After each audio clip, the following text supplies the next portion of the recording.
applause? Do I need a laugh track? That'd be nice.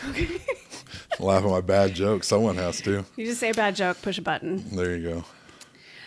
All right. Well, I'm here with my friend Christian XXX. This was in honor of you, by the way. Thank you. Do you know it's also the state or the symbol for the city of Amsterdam?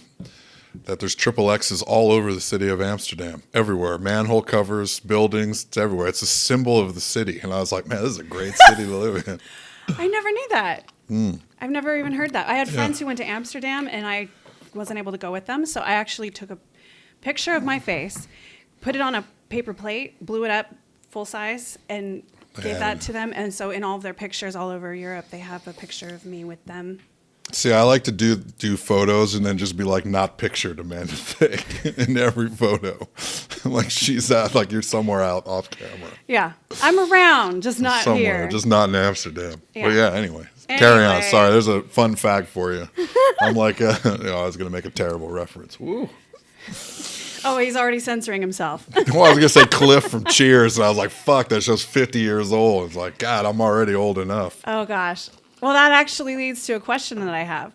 I want to know how you got into the industry because you've been in this as long as what industry? VHS. What industry? The adults industry. No, I didn't make VHS. I missed VHS by like 2 years. Oh. By the time I got in, it was all DVDs, and websites were just becoming popular.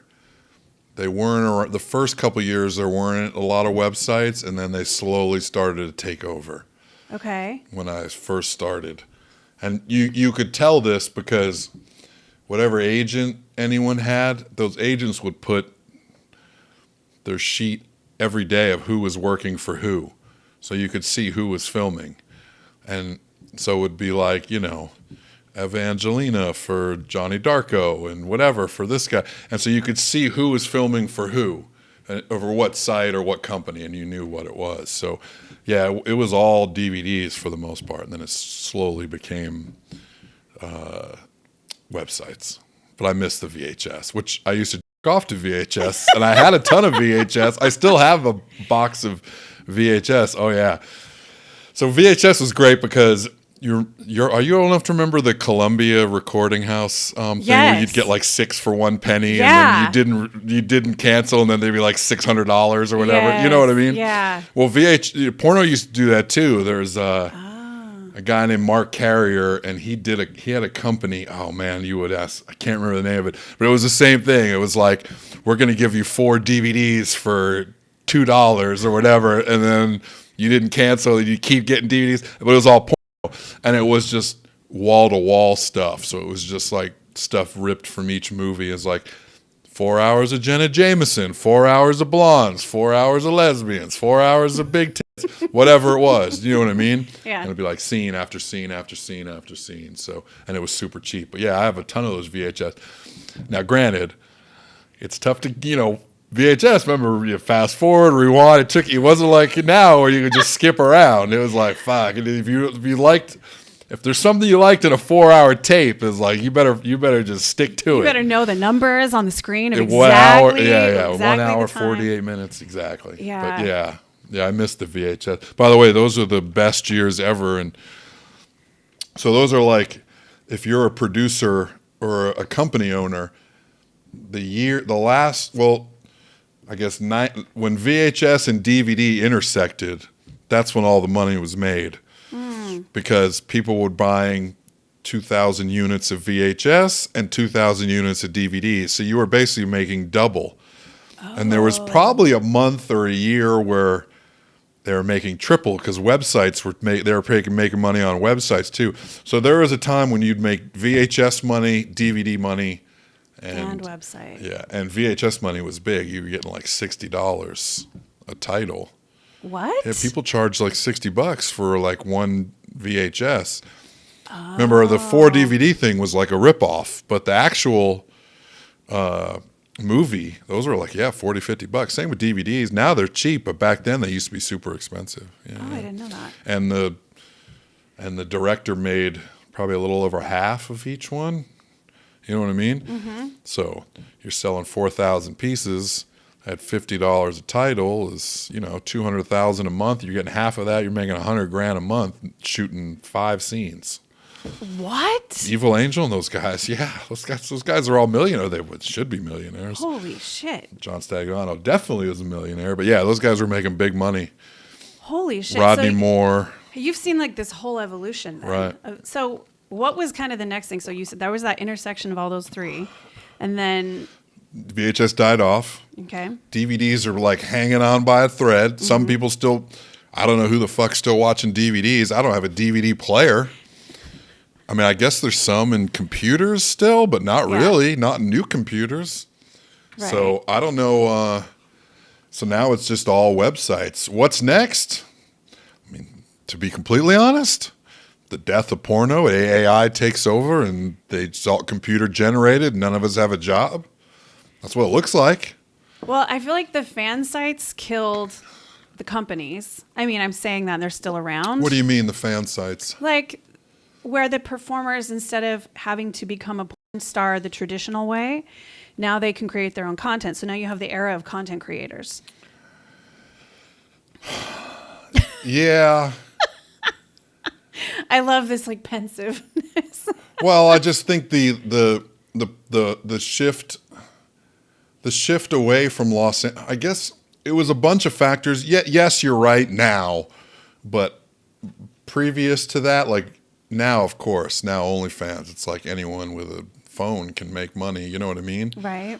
But I think previous to that, I think it's a little more nuanced than that. I think that the rise of websites all over the world pushed the LA center of the business spread out.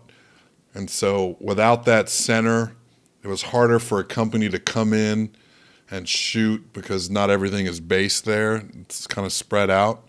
Okay. Because it used to be every company was in the Valley in LA. They had an office there. You did go-sees to their office. You'd film, a lot of them you'd film in their space. They owned like a warehouse, and that warehouse would have like sets. Right. So you would film and set, you know what I mean? So you did everything like in like a 5-mile radius. So I think that the way that, you know, spread out, that there was no way for a company to, it wasn't easy enough to do. And I think that contributed to it. And then OnlyFans just drove the stake in the heart. You know what I mean? But, right. And then you see the next step is more like AI. yeah, I think fake girls having sex with fake guys, or that men can order. I just think that the realism is going to go away. I just think there's enough. I mean, if you go to like a social media site and you start an AI-driven girl and you look at the comments, I mean, there's like 50 comments from guys who either have no idea or don't give a shit.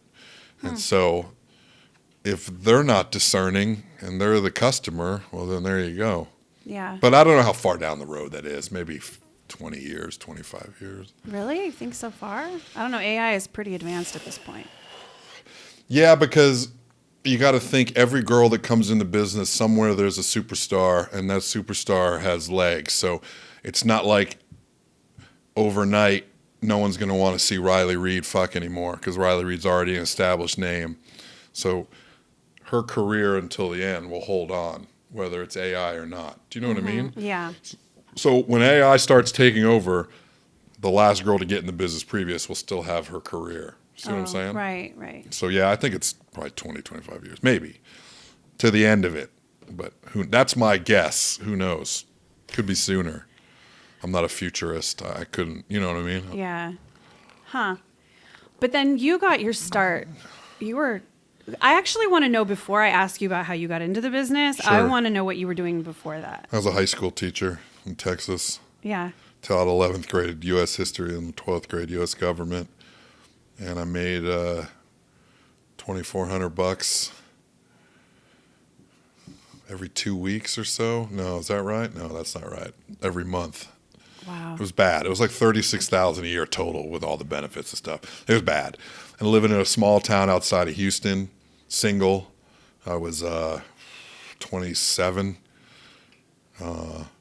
miserable, and I was like, I used to work out at a gym, and the gym was called Family Fitness. And they were like, you have to have a shirt with sleeves. You can't use basketball jerseys or a sleeveless shirt. It's Family Fitness. And I was just thinking like, man, I'm living the most boring life. And then I don't know if you know this, but teachers aren't exactly party animals. You know what I mean? No. They're not exactly talking about all the fun shit they were doing on the weekends. Right. They're talking about going to the library or, whatever, doing a puzzle with their kids, or teachers are the worst. So I just remember like, and, I was working for one of my friends. The reason why I took the job, because I was coaching basketball for one of my friends was the head coach. And then he was like, can you come help me? Because I was going to be a college coach. I hated it, did that for 2 years. And then I went and got my second degree in secondary education. And then my friend was like, hey, I took this job. I need somebody to be my assistant. Will you take the job? And I was like, sure. And he, of course, is married with a kid, and he's really religious. Like, when I say religious, like he was drinking grape juice on New Year's Eve. You know what I mean? Like, he doesn't drink alcohol. He's a teetotaler, and he's just like a stand-up guy. Now, he's a great guy, and his family was great. But my point is that I'm just sitting there like drinking a grape juice, working at a Family Fitness, single, in a town an hour from Houston. In my 20s, I was in the best shape of my life. You know what I mean? And again, I was coming from, in college where you're partying and getting laid and having a good time and being the, the big men on campus. And when you're tall guys in a short city, it's a fun place to be. So, yeah, that's when I was just, teachers use a job to supplement their income for the summer because you get paid, so you get paid twice. So I would always work in nightclubs as a bouncer because it's easy to get laid. You know what I mean? Like you just see, it's like you get into a club for free every day. It's the best. Right. I mean, listen, there are guys that love to like the likes to fight guy that becomes a bouncer. I hated those guys. Like, actually, I sort of liked them because I'd be like, hey, can you take care of that? Like, I would be standing outside the bathroom trying to see whose number I could give out to whoever. You know what I mean? So I would always work in clubs in Dallas, a place called the Red Jacket, old school place, and I worked at a ton of places. And then my cousin had moved to Vegas to work in a casino from New York. He went all the way to Vegas. He either owned a house or rented a house. And he's like, if you want to stay with me for the summer, I got a guest room that no one's in. You don't have to pay any money. You could just stay here. And I was like, great. So I'll go live in Vegas for the weekend and work in a nightclub. So I did it, and got a job. Obviously, it's easy to get Vegas. Easy to get a job. Come on, the casinos are always hiring, especially at nightclubs. So I got a job at a club at Luxor. It was called Ra, the sun god, and it was the club to be at on, I want to say Eden night was like Wednesdays. I think it was Wednesday night was the local night, which is the popular night.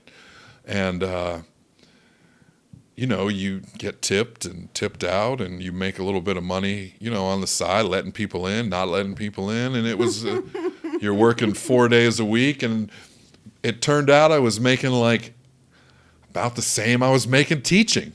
Wow. You know what I mean? And so I'm like, what am I doing with my life? And so when the summer ended, I just told the principal and the head coach, like, no, I'm not coming back. And packed up all my shit and drove 23 hours out to Vegas, the worst drive in the history of the world. and got to Vegas, and I was working in the club for a year or two. And I knew about porn from a girl I had been dating before. And so AVN happened, and I was looking to make extra money because I only worked 4 days a week. So I had all this free time. And so I was like, is there anything I could do on the days off, make extra money? And found some company in Vegas. I was making like, not much, $300, $400. It was like amateur stuff because I was a nobody, So I worked for... God, what was Joe Laughlin at like AMA Modeling would hire me? Just a bunch of like small, little low-level stuff, Mm-hmm. And then I went to AVN in like 2003 and met some directors, and then it slowly went from there. And then just quit working in the club, and it's been my job ever since. Wow. Do you think that you'll keep going? Like, What do you mean? well, we've talked about the AI thing, but you've been doing this a long time. Now, I know that this actually I'm 50, Amanda. I know. I was like, do I say it? Do I? Go ahead. You're old. Getting old sucks. You know, you keep saying that, but I'm gonna get that tattooed on me. oh my gosh. It's the Because you're worst. going to need the reminder. You're going to forget. Oh, soon. Who are you? I mean, do you see yourself doing this much longer? Do you want to? What do you mean define doing this? Okay, you're the producer. Yeah. You're also the talent. Yeah, let's use the word talent loosely. You're the performer. There you go. That's okay. better. Do you think you'll be performing for much longer? There are guys who are into their 60s. This is the thing. It's very possible. The thing is that the short answer is probably yes, because I'm not going to have much of a choice for a couple of reasons.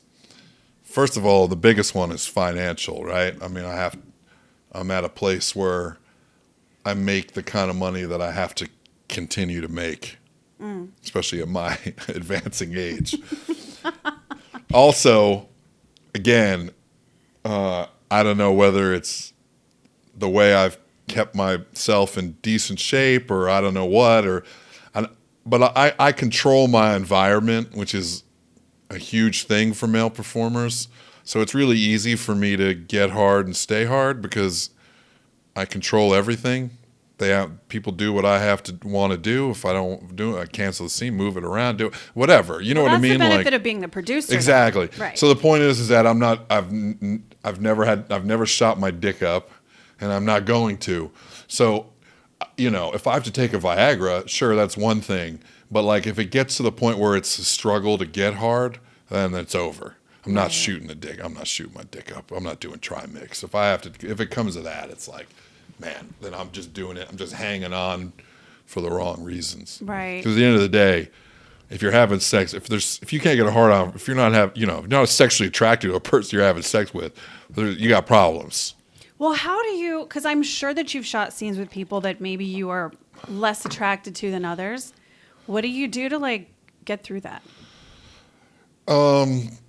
Yeah, but they still fall above the threshold for being attracted enough to have sex with. Okay. First of all, as a male performer, you're always going to fixate on what you find attractive about somebody, and focus on that. Do you know what I mean? For whatever reason, the scenario, the situation, their body, how they fuck, whatever. You know what I mean? How horny you are. There's something that gets you to where you need to be. And so you just focus on that, really. Right. And again, I don't know if you know what Pavlov's dog's theory is. Do you know what Pavlov's theory is? Yes. You want to go ahead? Then let's hear it. It's the mouth-watering thing. It was the bell. Exactly. You ring a bell, their mouths would water. Exactly. So for me, what's your bell? I mean, there's a naked Boobs. girl in front of you.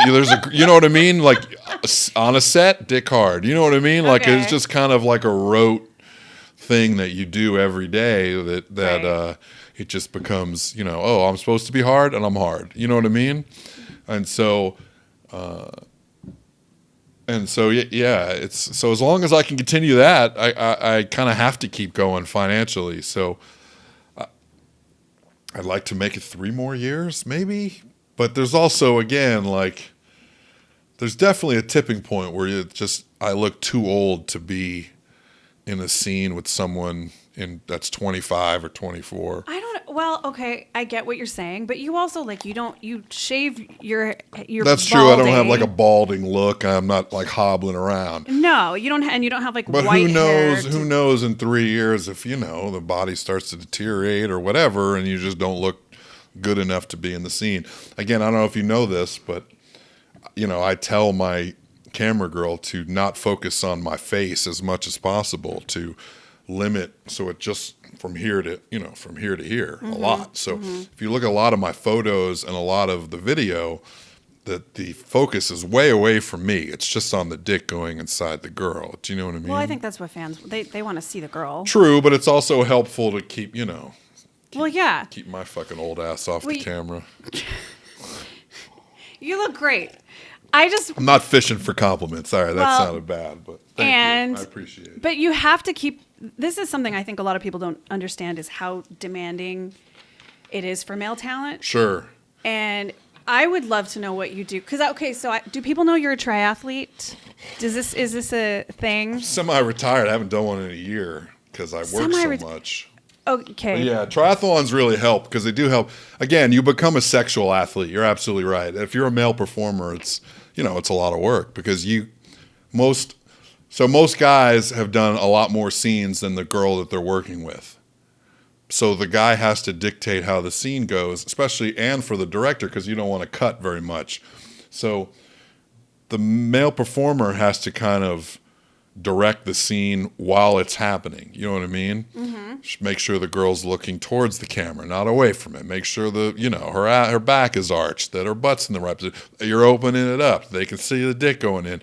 Anyone can just fuck for themselves where you're just pounding away and doggy or missionary and no one can see fucking anything. Right. I mean, that's, nobody wants to see a man blanket. They want to see the girl, It's so funny you say that. I said that and I was talking to somebody else recently about the same thing because everybody thinks they could be a porn star, but it's like, I was telling her, it's like a dance and the man has to lead and the woman, because she can't really see everything he can see. You can see where the camera is, the lighting, the angles, all the things.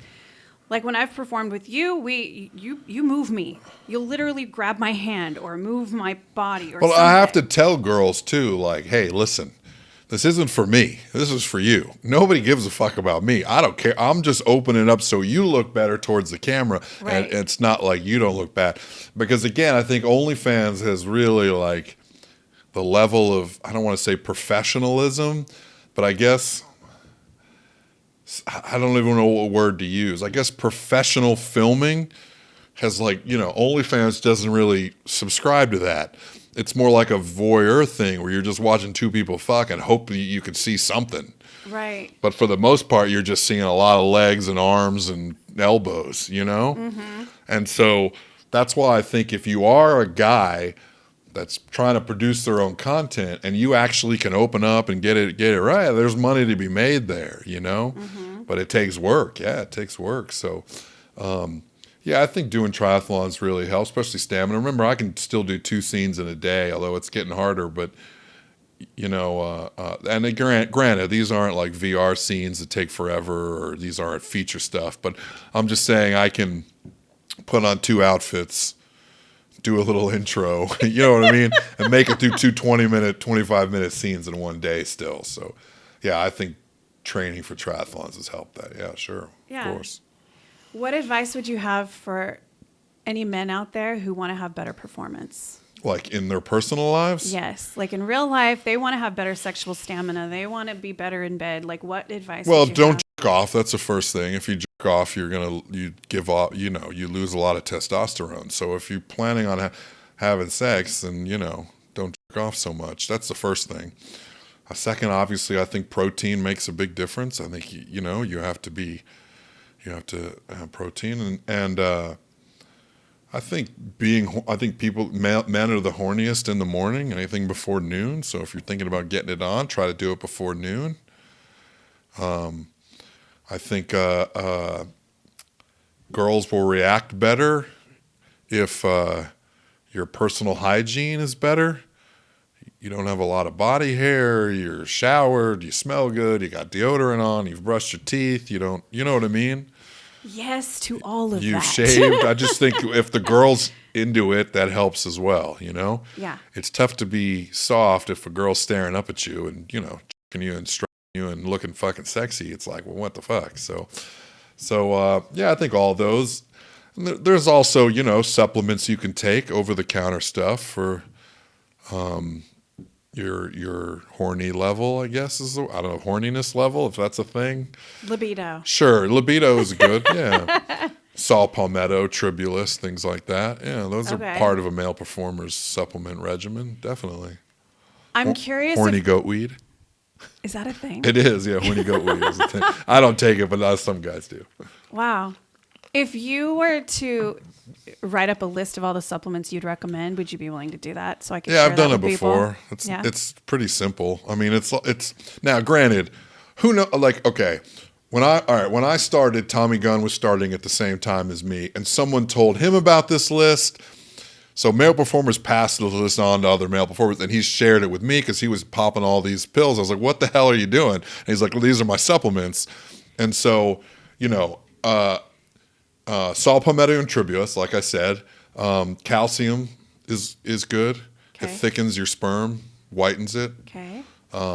Zinc is huge, doubles your sperm supply, quicker, faster. It makes it nitric oxide, NO3, is another one that helps with your sperm levels, especially if you have more than, you know what I mean, an orgasm. What's those commercials that Frank Thomas does? And she'll like it too. It's like it's like a fake testosterone. It's like Testofen or something. I don't know. Doug Flutie's on it too, and they're playing golf. And anyway, I can't think of the name of it now, but it's. Hold on, now that's gonna bug me. Getting old sucks, as I've said before. I have some readers around here if you need to. Oh God, Nugenics is what I'm talking about. Nugenics. And then those are the main ones that guys take. Okay. Yeah, and then obviously protein, muscle milk. A lot of male performers drink a muscle milk in the morning and at night. How much protein do people need? I mean, the more the better. Steak, chicken, eggs. You know what I mean? Like that stuff helps, but really muscle milk and those things are good. But those are also, have a lot of. You're gonna pack on mass too, Mm-hmm. But yeah, I used to get cases of muscle milk like delivered to my place. Like I was a muscle milk fanatic because I just thought it really helped my sperm supply. Because I was filming. When you film every day, you got to replace it. Yeah, and hydrate and all the things. Do you do a lot of lifting too? Because there's a move that we've done in a scene, and it's the one I don't like. You know what I'm talking about. Or reverse cowgirl. Just to clarify, I do like reverse cowgirl, but this is a special for the camera kind of reverse cowgirl. Well, I do it different than a lot of guys. Yeah, most guys make the girl do all the work, and I don't really like that because I just want to do it myself. I need to be in control of that, so I'm gonna do it. So basically, I kind of pick the girl up and bounce her. Literally bounce her up and down. Right. It's almost like some sort of weird like bench press curl type thing. Uh-huh. And so, yeah, I've always done that.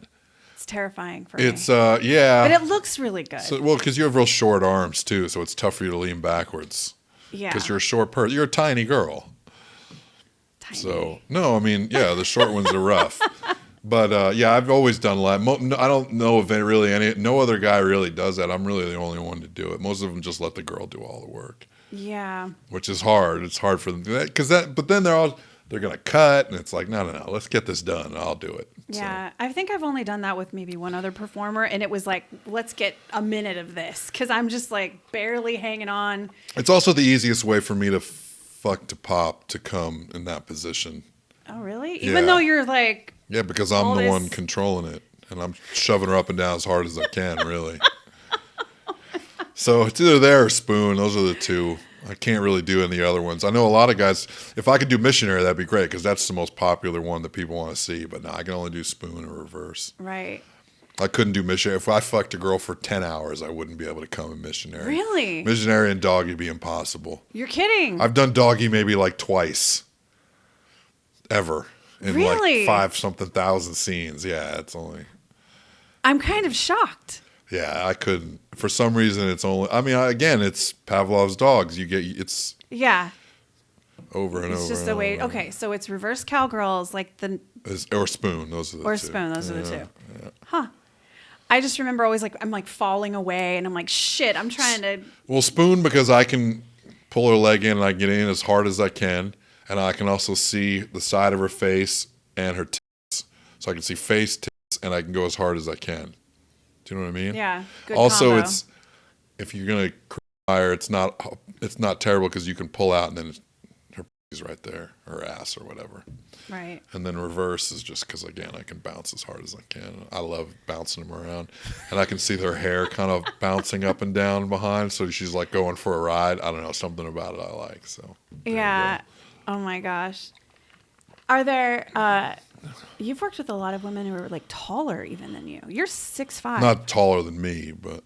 Well, with the heels maybe? Oh, yeah. Because I've seen pictures. Not a lot, but well, yeah, some of the trans girls are taller than me with heels. I Yeah. mean, you know. I mean, you're 6'5" though. You're already a giant. Yeah, I'm a big guy. I was, for male performers, I think I've always been the biggest.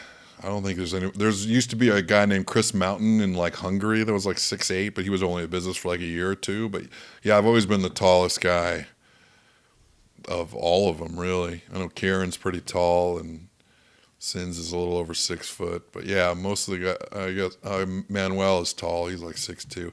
Oh, there is a guy as tall as me. I forgot about Marco. No, what's his name? Carlos Carrera. Fuck. Oof. I haven't seen him in like 7-8 years. I did a scene with somebody too who was, I think, 6'4". Yeah, now there's some guys out of nowhere that show up that are tall. You know what I mean? Mm-hmm. But I guess I'm talking about like the guys that were doing like for companies and stuff. Right. Some of the black guys are taller. I know, but not as tall as me. But yeah, I've always been the tallest really of all the guys. Right. I was going to ask you about something. I just How missed it. getting old sucks. Yeah. You were giving me shit because I had readers on the other day. Oof. You I had. you had a You're chain. like, You had a chain attached to those glasses, Shut Grandma. up. You look like you're like, hey, you know what? Your library book's overdue, son. I was like, ooh, sorry. I sound like one of those teachers. Let me get 25 cents for you. 25 cents. Pre-inflation. Yeah. But no, I think about it a lot because, again, the mark of a intelligent, successful person isn't someone who looks 1 week or 1 month into the future. You have to look 3 years, 5 years, 10 years into the future and plan for how you want to be successful. And so it's harder now because, again, it's so like I have so many different options, and I have 7 of my own websites now. So You have 7 websites. I do. Okay, go ahead and name drop those real quick. pureTS.com, tspov.com, becomingfemme.com, sissypov.com, purebbw.com, pureXXX.com, pornstarbts.com. Wow. Okay. And I actually started with one site, and it was a fucking flop Why? because I was all right. Hold on. I didn't mean to derail you. No, 'cause you I didn't wanted to hear- derail me. Okay. I just wanted to. So I was a very successful male performer from 2003 to 2012. Okay. I did 300 scenes a year every year. 300 scenes I a worked year? every day, basically. There were a lot of guys that did that. There Really? was the top 30 dudes were working every day. Wow. Kieran Lee, Johnny Sins, Johnny Castle, Mark Wood, John Strong, Sasha, James Dean. There are a few guys that they worked every day. Mr. Pete, God, Tommy Gunn is one of those. Yes. Oh, sorry, Tom. I don't want to miss anybody, but yeah, I'm sure I missed a bunch. But yeah, there are guys that worked every day. Do you know what I mean? Yeah. And so, yeah, 300, 300 is about average, really. Holy shit. Yeah, it's a lot of sex. So I was making a good living. You know what I mean? Yeah. But again, as you get older, you start to age out of that, and there's a younger me coming around. That's, you know what I mean? There's a younger guy that they can hire, and you can't play a college student anymore, or you can't be the roommate or the, you know what I mean? Mm-hmm. The stepson or whatever. So as you get older, you age out of some roles. So I actually took a year to move to London in 2011. and I wanted to bang European girls with their accents. Oh, it was a great year. It was a lot of fun. Shout out to Rebecca Moore. I love that girl. And Paige Turner. Oh, there's so many British girls I loved. Emma Butt. Kathy Barry. Oh, man. Anyway, don't get me started. When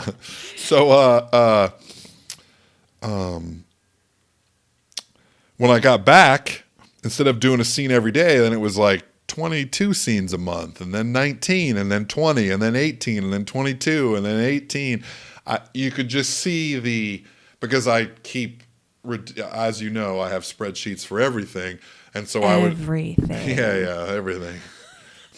I took 2.3 shits today. No, I'm just kidding. So I would track that rigorous tracking, and I could see it was going this way, and I was about to turn 40, and so I'm like, it's not going to go like this. It's just going to keep going like this. And if you look hard at the business, you can see what male performers have hung on past where people hire them anymore, and now they're just lucky to do 5, 6, 7 scenes a month and live off of that, and then try to cobble together a living. And I had saved a lot of money, and you know what I mean? I had put a future together that I wanted to protect, so I wasn't going to allow myself to just fall into the ocean with my career. So I started, this is a really long-winded answer. Well, I'm old. That's what's going to happen. But I'm answering my own questions. So I started doing content. So I did, and everyone wanted to do content then, because that was like, there was a blip in time where girls' websites were all the rage. Hey, it was sarahj.com and phoenixmarie.com and pumaswede.com and you know what I mean? And so sophied.com. Everyone had their own little .com. It was a precursor to OnlyFans. People were onto something. They just couldn't harness it. You know what I mean? Right. And so they all needed content, and I was like, I could fuck every day, and I had days off, and I could do 2 in a day. So I was like, yeah, let's do it, you know? So I would shoot a bunch of content, and then the guy I had, Bill Fox, rest in peace, was my first webmaster, and he was like, okay, let's start a website. And it was called ChristianDoesThemAll.com, which is also ChristianDoesTheMall.com, which doesn't make any sense at all. It's like I go to malls. I don't know. So I would do scenes with porn stars, BBWs, and trans girls. And I put them all on one site because I do them all. But you quickly learn, if you like trans girls, you could give 2 shits about BBWs or regular girls. If you like regular girls, you could give 2 shits about BBWs or trans girls. If you like BBWs, you don't want to see skinny girls or trans girls. So what the net result is, nobody bought it. So it was making you made like $300 a month or something terrible. And I did this for like a year, and I was like, I guess this isn't going to work. And then I met Lexi Sindel, who owned her own website in like 2013, and she was like, hey, dummy, make them 3 websites. So that's when I did Pure TS, Pure BBW, Pure XXX, and then it spawned. And then obviously you realize what people want to see, how to market it, and then you just go from there. So then 3 sites became 4, then 5, then 6, and 7, and now that's not going any higher than 7. Wow. I did want to ask you about, though. You take more baths in my house than I do. I take showers. You use that bathtub more than anybody. You have a great bathtub, and it's going to waste. That's true. I need to upgrade it, to be honest. I need to put jacuzzi jets in there at some point, you know. It should be freestanding with the pretty little... Yeah, that's going to happen, too, because I'll get rid of that beige. But that's a whole other thing. We're not talking interior design here today, man. Why not? We can talk about it whatever we're we just want. talking about your naked ass in my bathtub is what we're talking about. Except I'm never there when you do it. I like using the house when you're not home. Yeah. Because then... you got the free run of it. I get it. Free run of it. And I can't make you laugh. That's the thing. You get behind... So I'll live stream, and I'm talking to my fans, and I'm in the zone, and you come creeping around the corner, and now I'm like self-conscious and shit. Like, wait, I need to... manage myself. The best is when Zeke is like barking in the background when you're trying to do something. You're like, hey, shut it. Dude. Okay, so there was a day I was shooting. It was a series. I was doing a solo series. About? Oh, because I was gone. Because you just left. Yeah. And I was filming a solo series where I had my camera set up. Yes, it was a fun one, and I liked it. Don't get mad. Zeke did too. So as soon as Christian leaves, Zeke, his little chihuahua, who's actually snoozing over there, That's right. he just 14. went ape shit bananas. Is he 14? Yeah, his bark is just really annoying. It's just such a yip, a high-pitched yip. Yeah. Woo. But I love that I ended up making a little compilation video for you. Yes. Do you remember? The yips. I loved it. It was the outtakes from my scene where I'm filming and I have to stop because Zeke is like making a noise in the background, crying, barking, whatever. I made a little compilation video for Christian and I sent it. Good. It was funny. But I appreciate that you let me take so many baths. Anytime. And You're use very your house. trustworthy. I've definitely taken over your closet. Sorry, You not and Jennifer sorry. broke my TV too. I didn't touch your TV. I know you guys Wait, broke my TV. you told me you were going to give me a TV, and then didn't you give it to Jennifer? No, I didn't ever give Jennifer a TV. No? I don't think so. Maybe. Who knows? You did. She works for me. Now I'm jealous. And you got to take care of the people that take care of you. Yeah, you do. You do have to take care of the people. There's something that I think a lot of people don't know about you. Oh, God. I was going to say something off color that we had to cut. I was like, damn. Yeah, we're not going to go there. You collect something Oh, that I do. Do people in your world know about this? Sort of. I don't really make a big deal of it, but I used to more at the beginning, but now I don't. Yeah, I collect rubber ducks. I have a lot of rubber ducks. Well, how did that start? I did a scene, and there were rubber ducks in the scene, and someone sent me one from Australia. It was like a rubber duck with an Australian flag on it, and it was like, hey, if you do another bathtub scene, put this duck in the corner instead. And I was like, yeah, that's great. And I was like, hey, if anybody wants to send me a rubber duck, I'll use it in a scene. And then I just started to get more rubber ducks, and then it just became a thing. I just kind of snowballed, and now this is like years later. And then there was a while I used to just be like, hey, if you want to send me something for my birthday, send me a rubber duck or whatever. And so now I have a bunch. And then everywhere I go, you see rubber ducks, and then your friends start to get them for you, and it becomes a whole spiel. I sent you the latest one that someone got me. Yeah. The rubber duck vibrator. Yeah, but it's going to be worthless. It's going to sit in a box on a It's not shelf. worthless. It's going to look hilarious. Well, it does look hilarious. There was one I remember telling you about, and I never was able to show it to you, so I actually brought it. Oh, wow. I did. I thought it was going to be the advent calendar rubber duck. No, but I told you about this one. That I got this because I drive a Jeep. Now, if you drove a Jeep. Yeah, that's so lame, though. Come on. This was from one of my Jeep people. Oh, yeah. And I really loved it. And you don't have one like this. You don't? I do. No, you don't. I do. You I don't have one. 3. Yeah, you're asking I don't have a unicorn rubber You duck? have Are a you unicorn, joking? but it doesn't look like that. Well, no, it's different. Yeah, no. They're different. Thank you. This will be added to the collection. You will not be getting it back, so. Oh, no. Are we going to start fighting right here? No, it's gone. It's not fucking gone. I own it. Oh! He licked it. It works with my brothers. I don't know. Oh, my gosh. Well, if anybody wants to send you a rubber duck, I'm going to put a link under the... Sure. The I should do. episode here. You know what? I'm going to post it today on my Twitter. I'm Yeah. gonna be like, hey, send me a rubber duck. Anybody wants to send him a rubber duck, but let it be unique. Yeah. I got to tell them, like, hey, listen, I got a ton of them, so you got to send something different. Something different. I had gotten one for you for your birthday, and it came late, so I had to... I didn't want The to Lego one? Didn't you get me a No. Lego one? I thought you got me a square, like, Lego one before. You got me a couple. You did. I've gotten you... There's a little guy. I gave you one with a birthday cake hat. Yeah. for your birthday. You've given me a couple. Yeah, people have got me all sorts of them. It's pretty cool. I like it. So, yeah, I got a ton. I actually did a scene where I got a rubber duck bikini, and I was wearing a rubber duck. I'm going to stop you right there and tell you Shorts. maybe you shouldn't tell me this because I had requested that we do a scene. Yeah, but the bikini didn't fit you. Did you even try? It's like a small. God damn it. But yeah, I had rubber ducks. I had all these rubber duck pillows and the blanket. We have a rubber duck blanket. And I was like, yeah, we just fucked on a bunch of rubber ducks. It was great.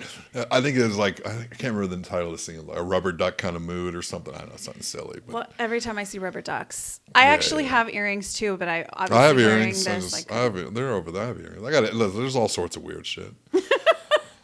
and now a vibrator. No, vibrator. Yeah, that was cool. Yeah, I love it.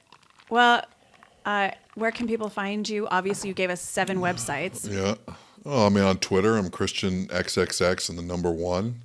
On Instagram, I'm CXWow and the number 1. On FetLife, I'm Christian XXX. I don't have a Snapchat because I'm too old. I don't like Snapchat. It's just for kids. I just can't get it. There's no way to make money on it either, I don't think. I don't like it. I do have one for like video calls and things like that, but that's about it. So that's the best place to find you. Yeah, mostly Twitter is where I'm going to answer everything. Okay. It's the easiest. Are we done? That's it? Yeah, we can, unless there's anything else you want to. I thought you wanted to know more about the business. We didn't talk much about the business. Well, we can, but you know. No, we can finish it. Listen, you don't want to talk to me anymore? You don't want to talk to me anymore. I'm sure there's much more. Well, here's the thing. You have stories for days and days. True. So we got to do a sec part 2 next time? I think you need your own podcast. I thought about writing a book called like The Last Days of Chatsworth, which is where porno was located, like the death of Chatsworth as porno, like what we talked about earlier, how the companies went away, you know, Anabolic and Diabolic and DVSX and all these companies, Smash and all these companies that have kind of gone the way of the dinosaur, and what happened, and you know what I mean, just kind of the rise and fall, and it was just a whole different business back then, you know. Well, yeah, and I came in like 4 years ago, so I don't know any of that shit. Sure. I'm like, what? I came in with the rise of the fan sites. There's just no history, you know, there's just no real history to porno. Nobody cares. It's not like, I don't know if sports is the same, but it's similar. You know, that's a good question. Do you think like the running back for the Steelers even knows who Franco Harris is? Maybe not. Maybe you're right. It's probably similar to sports. There's just nobody cares about John Holmes or Rocco Siffredi or any of the people that you know came before us, Joey Silvera, all these great performers of the past. Nobody really gives a shit. There's just nobody cares. Well, because it's not really relevant to their day to day. It doesn't affect their money. They don't really, I think people don't care to dive that deep in the history of what got them where they are. It's such a like The Other Hollywood is such a fascinating book, which is about the porno industry, the start to like 2005. Mm-hmm. And it's so fascinating to me. I guess you're right. If it doesn't affect them, they just don't care. I mean, there are some good books out there written by girls or guys. There's some bad ones too. Ooh. But how do you really feel? Well, I've tried to read all of them, and some of them are just like, because remember, I know most of them, almost all of them, really. Yeah. And so when they say things, there's not a lot of fact checking. You know, you can just say whatever you want in your book, really. Right. And so I'm like, what? I was like, it doesn't make any sense, you know? Yeah. Or there's a lot of blaming others for their mistakes that they make. This is another one. It's like the human condition. You know, and so... Yeah, but I think rather than so much the history, which you could still kind of like weave that in, but you have so many fucking stories. You knew and still know everybody. Sure. Yeah, because first of all, I have really good memory. My degree in history. So when you degree in history, you have to remember everybody. And that's another thing that people don't do is they don't remember anybody's names. Oh, I'm terrible. Who they are. He gives me shit about this all the time.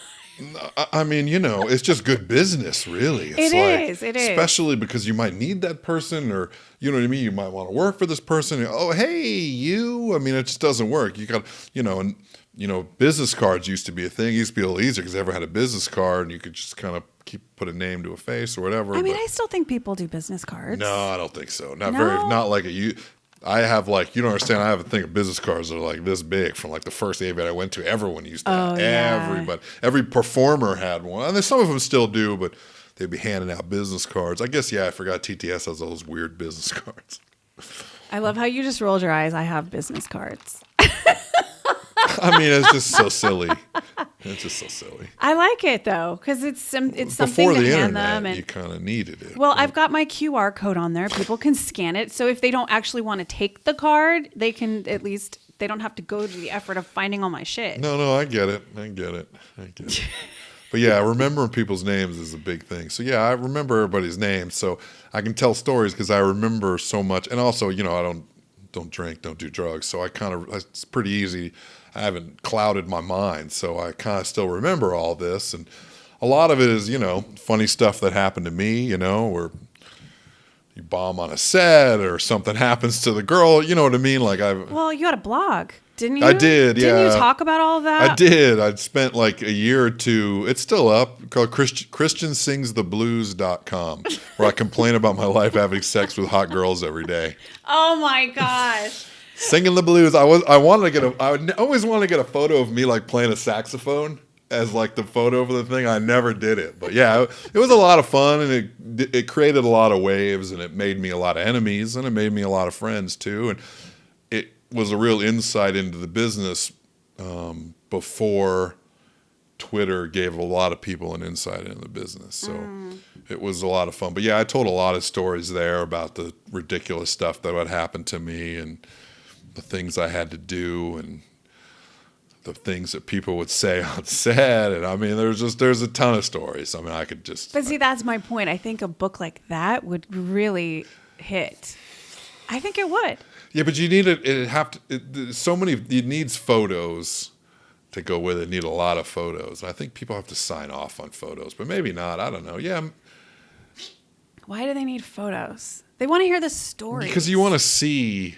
Well, I mean, I was having breakfast with Gianna Michaels, and you have to see a thing of pancakes in front of her to really get the story. It's a book. People can appreciate a different medium.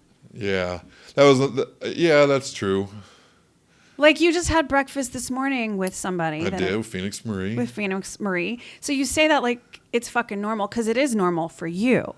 But for anybody who loves Phoenix Marie, that's like, oh my God. But that's why the photo of that is great. They love the photo of just Phoenix Marie with no makeup on, drinking a latte and having a scrambled eggs of egg whites. You know what I mean? But that's fucking Instagram. Like, the book is a totally different It is, but when thing. you can put a story to it and it's different. You know what I mean? Yeah. I don't think Instagram captures that correctly. Yeah, but stop talking yourself out of writing the book. I think it's great. So yeah, I just don't have time right now, but one day I will. That's why I can't do a podcast. I don't have time. Yeah, you do. So I love how you gave me shit about you don't have time today. You had breakfast with Phoenix Marie. Now you're I had to work on the computer, then have breakfast with Phoenix Marie. Then I'm going to have with you. Then I got to go get stuff in the mail for my business for clothes for this week. Then I got to go back, work on the computer again. Supposed to do a scene at 3:00. Then I got to check into a hotel because I got a model flying in tonight. I got to make sure she gets on the plane, gets to the hotel, gets into the room. Then I got to tell my camera girl about what we're doing tomorrow, and you know what I mean? Then I got to get all the clothes and stuff ready for tomorrow, and yeah, of course, I got a busy day. I still have to work out. I have to watch a little Monday Night Football. Don't forget football. Exactly. So yeah, it's a busy day. But the funny thing is that's not an unusual day. That sounds like typical. Day. Yeah, that's every day. I mean, when you own a business, then you realize that for it to be the success of the business is directly correlated to how hard you work to make it successful. And so the more you work, the more you're going to make. That's just obvious, especially in this business. Yeah. Where content is king. And so, yeah, people ask me all the time, like, how do I be successful in the business? How do I get in the business to be successful? It's like, start OnlyFans, start shooting content, shoot as much as you can. I mean, as much as you can. You can always make the production value better. Right. But the more content you have, you can monetize it and then slowly work it up. You know what I mean? Like, keep shooting.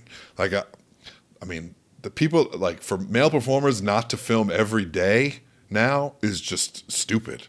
Because there's always somebody that wants to shoot something for OnlyFans, for their webs, for a company, extra, something. You always got to be doing something. I mean, there was a time when I was weaning myself from working for everybody else, and I wasn't quite only working for myself. If I didn't have a scene that day, I would get on Chatterbait and jerk off and make $100 or $150. You know what I mean? And so I was always going to do something every day to make money, because that's how you become successful. So yeah, you got to work hard. Well, yeah, and you've always been very generous about giving me like work advice, business advice. Well, I'm an old man. Old men love to give advice. Is that what it is, in a little rocking chair? Let me tell you, dag nabbit, let me tell you, we used to do it. Yeah, but I've noticed that about you. I think from the first time we met, it was like, you got to do this, and you got to, but not in a way where it felt like you were being bossy. Well, it's it was logical helpful. and practical. You know what I mean? Like, this business it's not a mystery how people are successful. I mean, I think I told you this last night. Like, you can see exactly what people are doing. It's on social media. You can go to their website. You can join their OnlyFans for $12 a month. You can see exactly how they're successful. And so, listen, imitation is the greatest form of flattery. Do you know what I mean? Just imitate what successful people do, and it's going to help. When I give advice, it's not like it's some sort of secret. It's right there. You have to... Well, what would be your top 3? Like, if you said... Film every day. Do something every day to make money. Day. Yeah. Some sort of content somewhere. Okay. Every single day. All right. Every single day. Okay. What's the second thing? I would try to monetize your content in every single way possible. You want to find every platform. Clips for Sale, ManyVids, Sheer, Fap House, Pornhub Premium, Model Hub, Fetish Clips, whatever. You know what I mean? Sex Panther, a website, OnlyFans, Loyal Fans, Just for Fans. I mean, there's so many, Adult DVD Empire, ABN.net. There's so many ways to monetize X videos. There's X Hamster. There's so many ways to monetize content that you have to make it your goal to figure all those out, start them up, and figure out if you can make $1 or $2 from them. Yeah. And what would be the third thing? Oh, man. Because you do all these Well, I would things. say, I mean, me personally, I would say keep rigorous organization of everything about your life. Who you've worked with, who you work for, what you got paid, what you did every day, so you know names and numbers and places, and you can use that as a guide to future success. So just keeping track of everything about your life. Right. Because again, I mean, you said before, like, nobody remembers anybody. I mean, you'd be so shocked. You ask, hey, who'd you work with? Was she any good? Yeah, she was fine. What was her name? I can't remember. Dude, it was 2 days ago. And it's like, or the best is when they go, she was terrible. What's her name? I don't remember. It's like, well, then what happens when you get booked with her again? By the time you figure out she was terrible, you're already on the same set with her. It's like, that's just stupid. You know? Yeah. Male performers just do some weird shit. Some stuff that makes it harder for them when it should make it easier, you know? Yeah. Because the directors want to make it easy for male talent. They want a quick day. Guy's got a hard on and comes, its day is over. Guy doesn't, they're in for a long fucking day. So they're going to help you. They're gonna try to make you. They're gonna put you in a position to be successful, but you got to help them out some. Mm-hmm. That's why I would always ask the directors, like, who you hiring? Who do you got me with? Do we have some leeway? Can we move some stuff around? Can I get this girl? Oh, this is the kind of movie. How about her? I bet she'd do it for this. I was always trying to be helpful to the director on who I worked with, because if I like that person, it's a better scene. Mm-hmm. I mean, there was a time. There was a girl, Roxy DeVille, one of Spiegler girls. I mean, I love her to death. She's like my favorite person to ever have sex with, besides maybe Phoenix. And, we weren't dating in real life. She had a boyfriend, but we filmed together probably 50 times in a year, maybe, or 2 years.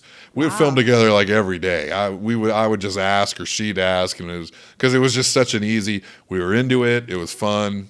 It was easy, and she knew we were gonna.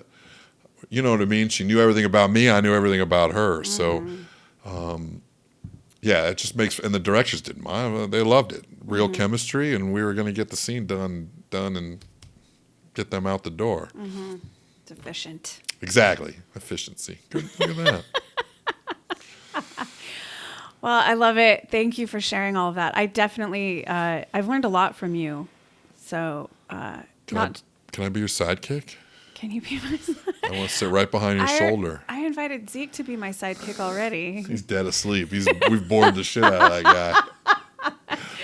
He's like, whatever. He's like, nobody cares. Anybody got a snack? Anyway, no, you're great, and this was fun, and I like talking to you, and I like hanging out with you, and I like going for Mexican food with you. Yeah. The movies, we've done a lot. Yeah, we have. Well, I didn't actually. You had reached out to Luna to get to me because I think you had messaged me and I wasn't responsive. Well, we didn't know each other then. No, but I'm really good at just ignoring my messages. I'm also, I'm also an asshole and a dick, and nobody likes me. So it's always a good starting point for any relationship. Yeah, but what's funny to me is I was like, no, I'm not interested. And then we still ended up friends. How did that happen? Why didn't you like me? Because I wasn't. You are not. Because I wasn't something. What? I didn't. What? Yeah, take a drink. Take a drink. No, you're right. It wasn't good. And then I reached out on Twitter. And again, a lot of times it goes the other way, or I end up being like, fuck off. Yeah. But, you're really pretty. And obviously, I'm very sexually attracted to you. Still are, even 3 years? 2 years? 2 years. It's like 3. Maybe 3, yeah. 3 years. And a lot of scenes. You know how many scenes we've done? 6? Come on. 7. 10. No. 7 scenes and 3 POVs. Oh, I forgot. No threesomes, of course, because I told you I'm into it. Look, for the record, I've told him. your fingers are crossed. My legs are crossed. Yeah, exactly. I can't sit like a normal person. No, I've told him multiple times that I am down to do a threesome. I've done a few. Am I highly experienced? No, I'm not. But that's you shove your face in a you girl's just throw me around and shit. I'll be fine. Anyway, you seem like I liked the cut of your jib, and so I wanted to make it work, and so I invited you to dinner, and we had a great dinner, and then we had the first sex scene was fucking amazing. You were so sexy. That was really fun, and you're good at sex, so yeah. Oh, thank you. No, you're great. I should get a plaque for that. Well, you've gotten worse, so unfortunately. It's because I'm getting old. Exactly. No, you're great. No, you're great. And so, yeah. And we did actually, when I wanted to do a concept that I hadn't done in a million years, who did I come to first? Yeah. Exactly.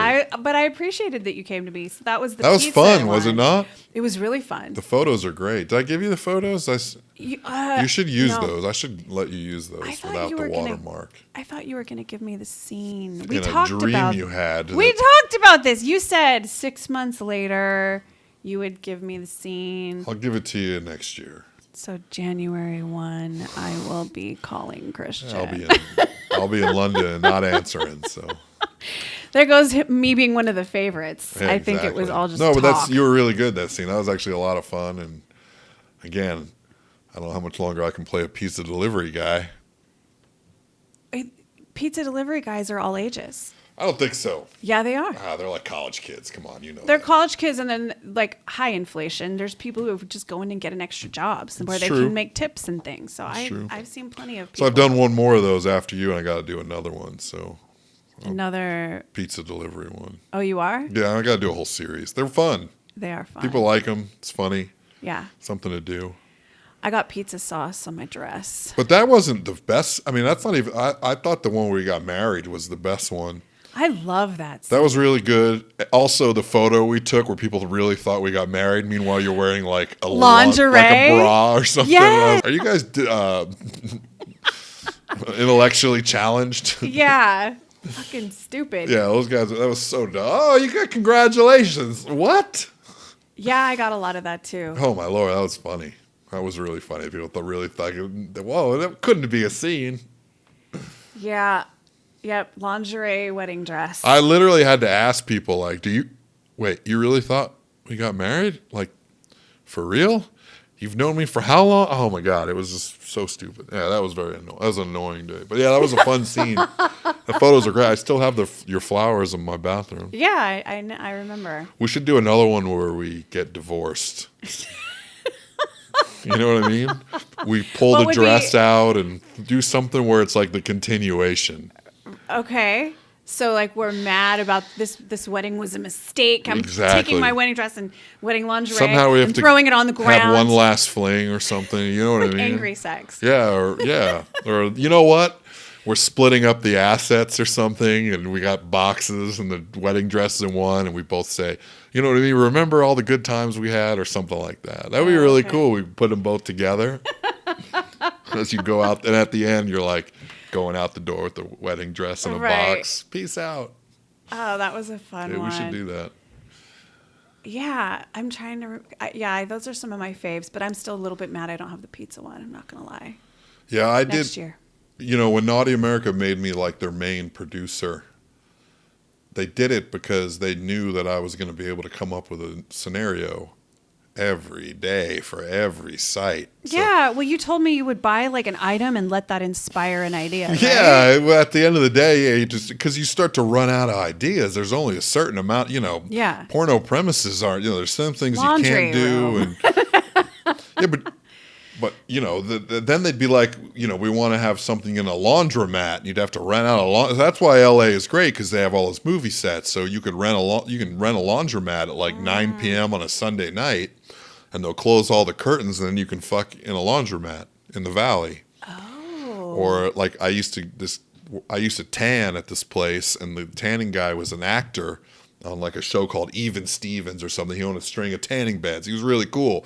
And I was like, hey, can I shoot a scene in here? And he's like, we close at like 11 p.m. It's like, can I do it at midnight? And they're like, yeah. So I think I had Nikki Benz and Johnny Sins banging on a tanning bed at my thing. And I wanted to be like, hey, girl, guess what happened on this bed yesterday? And I did it, never told anybody. But wow. Yeah, you give him $600, and he's like, yeah, well, you can use it for 2 hours or 3 hours or whatever. Right. And so, when you have to shoot for all those websites, you have to find like a premise for those sites, and sometimes it's not easy, and so my friend's hot mom and my first sex teacher, and the teacher was great because I would use like actual textbooks that I use, and I would do the board like I used to do the board, you know what I mean, like the date and my name and the class, and I'd put like outlines, and I would have syllabuses, and I had all this stuff to make it look like a real board, and the people loved it. And then I'd throw in like some Easter eggs, you know what I mean? Like, and so like Christian XXX, or I'd do like a website, this is whatever.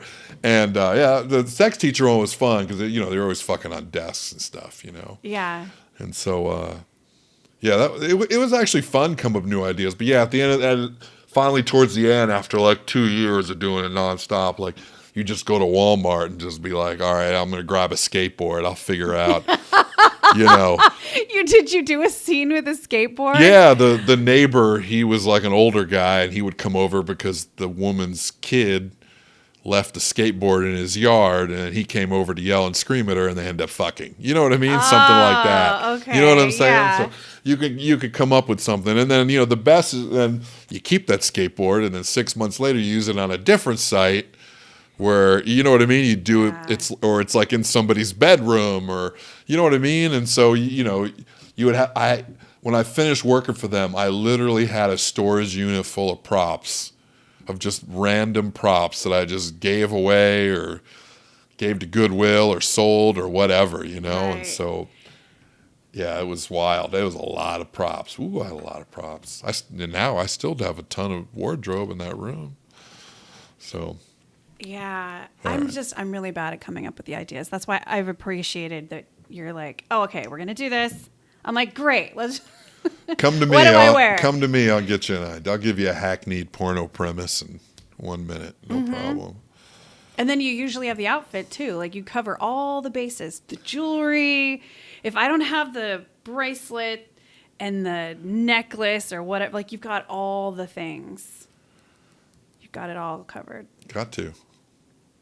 Because like you said, you have to control the environment. There you go.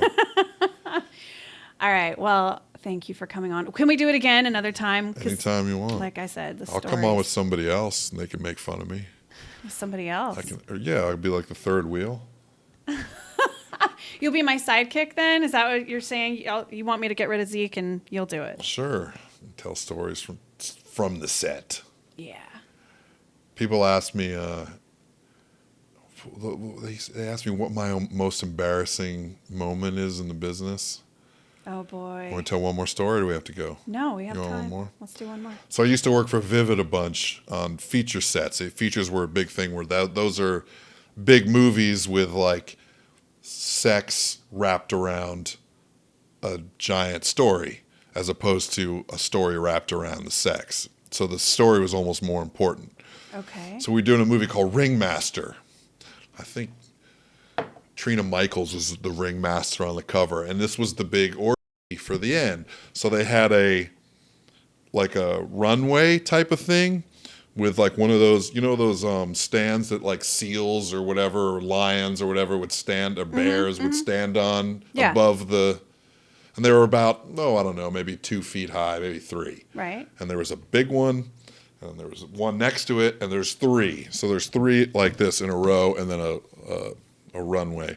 And it was like 6 people fucking, 3 guys and 3 girls. It was like kind of an orgy. And so the scene was, whatever. The scene was great. And we were I can't remember the setup for it, but we were fucking these girls. And they always ask like, okay, it's time to come. What are we going to do? And I was like, I don't like the pressure. So I was like, let me go last. So the first guy everyone's staring at, and the second one we're staring at, and then I just wanted to go last. Everyone's already come, it's done, it's just me. We're going to go. So I couldn't fuck to pop, and we're all on the middle thing where the finishing pop shots were for this feature. And remember, these sets have big crews, like 20 people. There's a caterer, there's a set design, there's a hairdresser, wardrobe, director, assistant director.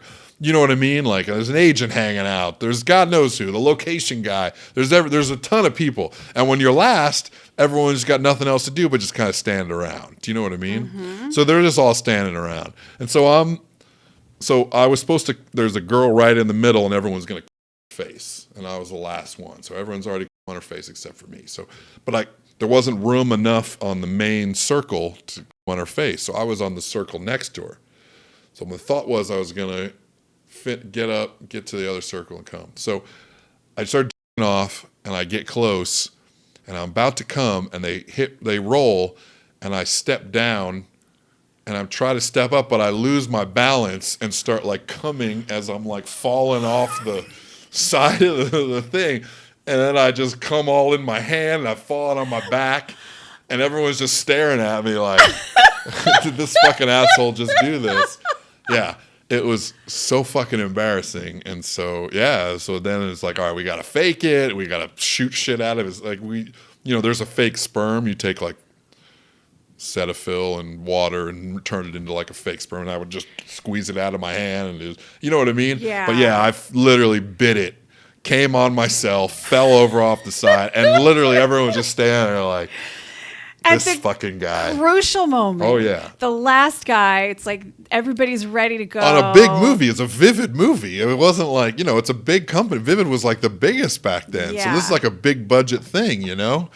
And they're just, the director just dies laughing and everyone else is just like, well, this guy, what a dork.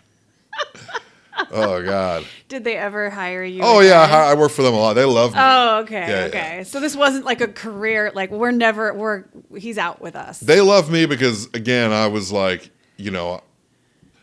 I liked the contract girls I always liked having sex with. They were cool. And the director was neat. And I didn't mind, like, going to all these weird places to shoot. And, yeah, I got 2 AVN awards working for them or something. I was in like best group sex scene and stuff. It was cool. Wait, I remember a group sex scene that you did. The Rodney Moore one with the vampires? Yeah, that's. I was trying to remember. I was like, there was it was like a concept. It was like funky. So Rodney Moore loves his comedy. He loves to inject a little comedy into his. Right. So he wanted to do Night of the Living Dead, but it was called. I don't know. Night of the Giving Head. Night of the Giving Head, and I was the sheriff. And I was there to investigate, and we shot his house. And I got like there were a bunch of zombies or vampires or whatever grabbed me, and they threw me onto a chair. And then the vampire queen came out, and we had sex, and all the vampires were like grabbing and okay. And you know what Rodney did, because he's a gray guy, he threw a trans girl in there that nobody knew about as one of the extra zombies. And I was like, put it right next to me. So I was like grabbing her, and I was just going nuts. It was great. So if you look closely, you'll be like, I think he's grabbing a dick. Yeah. But yeah, that was fun. That was with Carolyn Pierce, who was really pretty, and she was fun to have sex with too. So I did a couple scenes with her. But yeah, we won an award for that, me and her. That was a fun scene. It sounds crazy. Rodney Moore used to do some really funny stuff. He's a real interesting guy. He's got a lot of ideas. A lot of them are fucking out there. But yeah, he's retired now, long retired. But yeah, I worked for him a lot. He was great. I liked him a lot. Yeah. Do you have any plans for doing some crazy wild scene like that? Like, I feel like you were talking about something like that. It was like your 5,000th scene or something, but you ended up just doing like a regular scene. I don't remember. Were you going to do something wild and crazy as kind of like a marker? I was, but I wanted to do like one girl, and I go in like a big house and do like a different girl in a different room in like one position or whatever. And you know what I mean? Yeah. Turn it into a weird kind of thing. But I didn't ever flesh it out or did it, or, you know, it took a lot. I didn't have the time to do it. So now I've blew past that. I'm like 5,400. So now maybe I'll come up with one for 6,000. 6,000. So you have 54. Well, you keep such. It was like 5402. It's 5402. See, I was going to finish the sentence saying meticulous record. Yeah. So I knew you would know the exact. So 5,000. I keep track of everyone I've ever worked with, how much I've been paid, when I did it. It's all on a spreadsheet, and how many scenes I've done. You have spreadsheets on your workouts. I do. I've done that too every day. Every day for like 15 years. I've tracked it. Where did this like spreadsheet love affair start? Oh, I'm insane, clearly. Well, yeah. That's why I have to ask. Spreadsheet love affair started because now you're going to tell me, now I'm going to sound so fucking old again. So when I went off to college, my dad was like, son, I'm going to give you this for college. And this is before computers. There was no such thing as personal computers, really. I mean, I think there was a Tandy 1000 and an Apple 386, but those weren't like viable things for. So my dad bought me a Brother word processor. So a word processor was like a cross between a typewriter and a computer. I think I remember. It had a little monitor and a keyboard, and you put a floppy drive in so you could save stuff. But that was it. You could only type things and save it, and that was it. But it also had the early version. There was the first spreadsheet called Lotus 123 that became Microsoft Excel. Okay. And my dad was like, you need to learn this. And so he made me take a class on Lotus 123, and I've been using spreadsheets for 20-something years ever since. So. Wow. What age were you? Because I feel like that was like 18. A foundational. You were 18 when you did that. That's when I was going to college. So, yeah. My father made me do all sorts of stuff like that. He really a lot of business practices are learned from your parents. A lot of habits, a lot of stuff like that is learned from your parents. So that's why it's tough for people who don't have the same ability to pick it up later. Mm-hmm. But you already gave them a good framework of like the top 3 things to focus on so they can like grow and actually find success. Yeah. Yeah, appreciate it. All right. Can I leave now? I love how I feel like I'm tethering you to the fucking chair. I'm just kidding. Yeah, let's do it again. Let's do it again. All right. All right. Thank Bye. you.